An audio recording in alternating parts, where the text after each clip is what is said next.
Сәлеметсіңдер ме оқушылар? Сабағымызды бастаймыз. Бүгін біз координация және реттелу бөлімін оқуды жалғастырып, жүйке жүйесінің бөлімдері жұлын тақырыбымен танысамыз.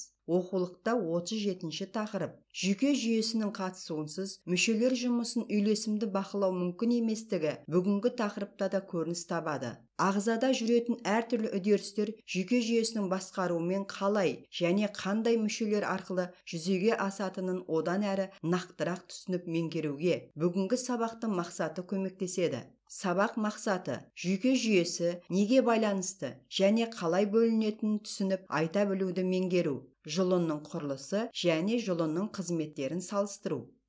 Бүгін сабақта орындайтын жұмыстар: жүйке жүйесінің бөлімдерімен танысып, бөліну себептерін түсінеміз. Жаңа ақпаратты түсінгенімізді тексеру үшін сәйкестендіру тапсырмаларын орындаймыз. Жұлынның құрылысы және қызметтерімен танысамыз. Жаңа ақпаратты түсінгенімізді тексеру үшін салыстыру тапсырмаларын орындаймыз. Жүйке жүйесі орналасуы бойынша орталық және шеткі жүйке жүйелеріне бөлінеді. Орталық жүйке жүйесіне ми және жұлын жатады. Шеткі жүйке жүйесі жүйке және жүйке түйіндерінен тұрады. Жүйке бұл жүйке талшықтарынан құралған ұлпалар шоғырлары. Ми және жүйке түйіндерін дененің басқа органдарымен және ұлпаларымен байланыстырады.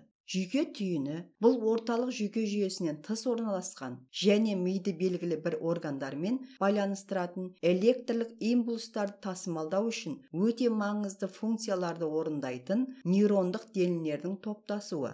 Атқаратын қызметі бойынша жүйке жүйесі сомалық және вегетативті немесе автономды болып бөлінеді. Сомалық жүйке жүйесі бұл қаңқа бұлшық еттерін басқарып, ерікті қозғалыстардың орындалуын жүзеге асыратын жүйе. Вегетативті немесе автономды жүйке жүйесі бұл ішкі мүшелерді басқаруды еріктен тыс жүзеге асыратын жүйе. Симпатикалық және парасимпатикалық болып екіге бөлінеді. Атқаратын қызметі бойынша жүйке жүйелерін толығырақ келесі сабақтарда өтесіңдер. Дәптерге жаңа ақпараттар бойынша кестені жазамыз.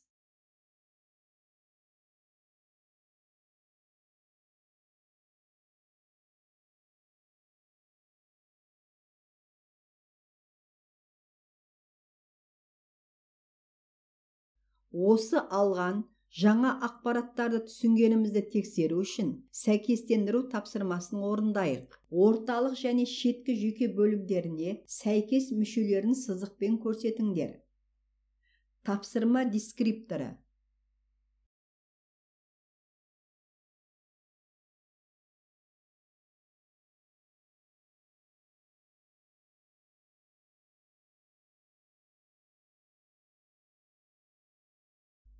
Жарайсыңдар.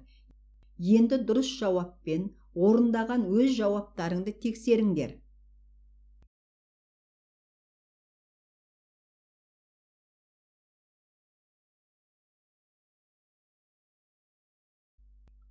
Қазір орталық жүйке жүйесінің мүшесі жұлынды өтеміз.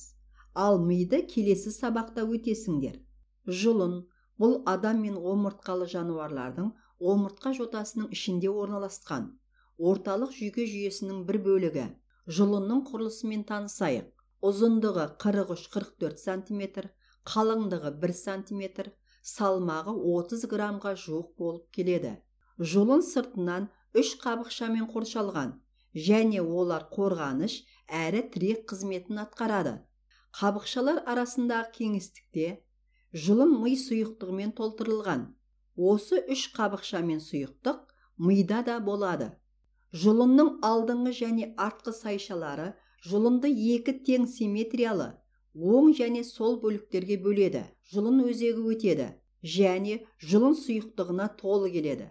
Қан жасушаларынан ми жасушаларына оттекті, қоректік және басқа да пайдалы заттарды береді. Сұрызат бұл жұлынды қоршаған көбелек тәрізді келген жұлын нейронының дендриттер мен денелердің шоғыры. Сол себепті оның түсі сұр келеді. Сұрызатта пішіні көбелек қанатына ұқсайтын өсінділер болады. Олар мүйіз деп аталады. Мүйіз 3 түрлі келеді. Алдыңғы 2 мүйіз қозғалтқыш нейрондардан құрылады. бүйір екі мүйіз сезгіш нейрондардан құрылады. Артқы екі мүйіз байланыстырғыш нейрондардан құрылады. Сұр затты сыртынан ақ зат қоршап тұр. Ол аксондардан құралады. Жұлын 31 сегментке бөлінеді. Әр сегменттің оң және сол жағында жұлын ми жүйкелері орналасқан. Олар аралас жүйкелер. Онда сезгіш және қозғалтқыш жүйкелер бірігеді. Әр жұлын ми жүйкелері артқы және алдыңғы түбірден басталады. Артқы түбір арқылы миға сезімтал жасушалардан, рецепторлардан ақпарат өтеді. Ал алдыңғы түбір мидан бұлшық етке жүйке импульсін жіберіп, оларға жиырылуға және белгілі бір қимыл жасауға команда береді. Және артқы түбірде сезгіш нейрондардың денелері жинақталған жүйке түйіндері орналасады. Жұлын екі түрлі қызмет атқарады: өткізгіштік және рефлекстік. Өткізгіш қызметі – бұл ағзат арқылы жүргізілетін жұлын қызметі. Өткізгіш қызметі кезінде ақпарат екі бағытта жүреді. Жүйке импульсімен ақпарат теріден немесе басқа рецепторлардан миға бағытталып барады, және ақпарат мидан ағзаның мүшелері бағытында жеткізіледі. Бұл ақпараттар қозғалтқыш нейрондар арқылы жүреді. Ал рефлекстік қызмет сұр зат арқылы орындалады. Рефлекс дегеніміз ағзаның орталық жүйке жүйесінің мүшелері жұлын мен ми қатысында әсерге жауап беру реакциясы. Адамның жұлыны ең қарапайым рефлекстерді орындайды. Мысалы, тізе рефлексі. Ол туралы келесі сабақтарда толығырақ өтесіңдер. Жұлынның рефлекстік функциясын ми басқаратынын айта кету керек. Бірақ орталық жүйке жүйесінің ол бөлімі туралы келесі сабақта өтеміз. Дәптерге жаңа ақпараттар бойынша кестені жазамыз.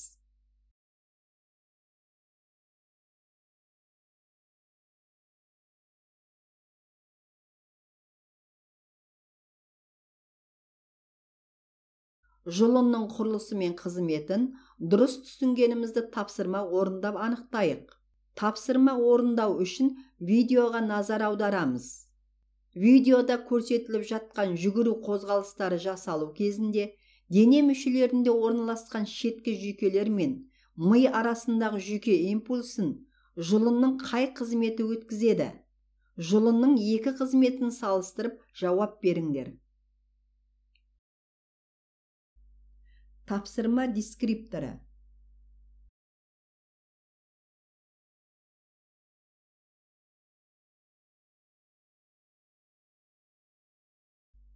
Жарайсыңдар. Енді дұрыс жауаппен орындаған өз жауаптарыңды тексеріңдер.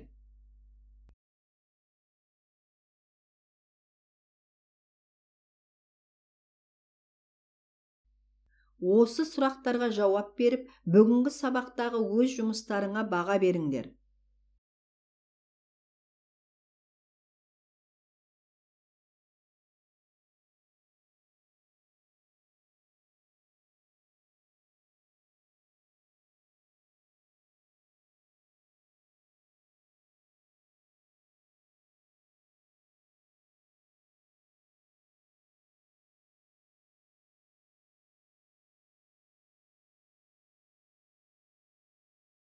Үй тапсырмасы. Оқулықтағы координация және реттелу бөліміндегі 37-ші тақырыпты оқу, тірек сөздерді есте сақтау, тақырып бойынша оқулықтағы тапсырмаларды орындау. Өзіңнің күнделікті орындайтын іс-әрекетіңді орындау кезінде жұлынның қай қызметі қатысатынын талдау. Мысалы, тамақ ішу, жүгіру және тағы басқа.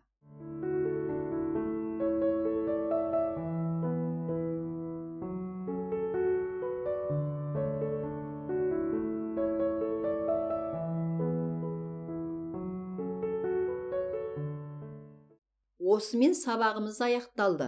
Назар аударғандарыңа рахмет. Сау болыңдар.